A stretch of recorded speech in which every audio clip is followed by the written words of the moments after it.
Hivi hatuoni wakiviaddress public kwamba kitokea hiki na hiki na hiki tumechukua action. Kamati hivi wanazungumza. Kamati ya waamuzi wanasemaje kwa?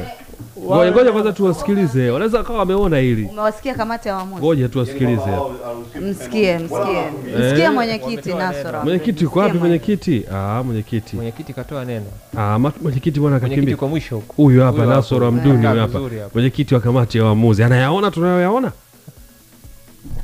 Ligi imechangamka na hiyo namna gani ya ligi bora na matano Afrika ambayo sasa inashika kasi. Sisi kama kamati ya waamuzi mpaka sasa hivi tupo tunafuatilia karibu kabisa mwenendo wa ligi hii katika mechi zinazoishia hapo muda utapofika, lakini kwa ukweli kabisa kwamba ni hakika tunaridhishwa kabisa na viwango vya waamuzi wanacheza mpaka sasa. Kumekuwa kuna ukosoaji wa hapa na pale, waamuzi ni kama wanazinyonga baadhi ya timu. Katika mechi iliyopita ya Simba dhidi ya Mashujaa, mwamuzi ameonekana kichinja wazi Mashujaa mbele ya mnyama. Ameruhusu penalty ambayo haikuwa sahihi. Hapana, ni maoni yako tu, lakini kuwa penalty sahihi au sio sahihi ndio mwamuzi.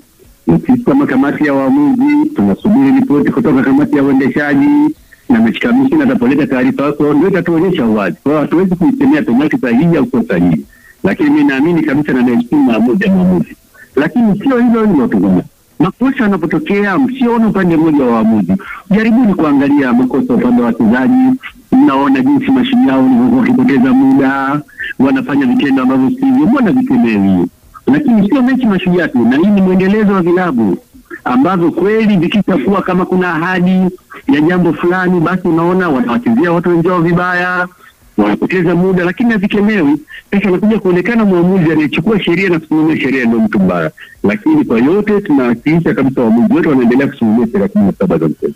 Kwa hiyo mko vizuri na mnahisi kwamba tutamaliza duru hii ya lala salama vizuri? Hakika upande wangu kwa waamuzi sina shaka hata kidogo. Waamuzi wapo na wako tayari kuendelea kusimamia hilo jambo. Hauna rai yoyote ambayo pengine utatakiwa kuitoa kwa waamuzi hawa? Maana hizi mechi zilizobaki ni mechi za maamuzi, mechi za kuamua nani awe bingwa, mechi za kuamua nani aende playoff, ama mechi za kuamua nani ashuke daraja katika ligi kuu ya NBC. Ni kweli kabisa, rai yangu sio kwa waamuzi tu, kwa sababu mimi mmoja wa wadau wakubwa wa usimamizi wa mpira hapa nchini.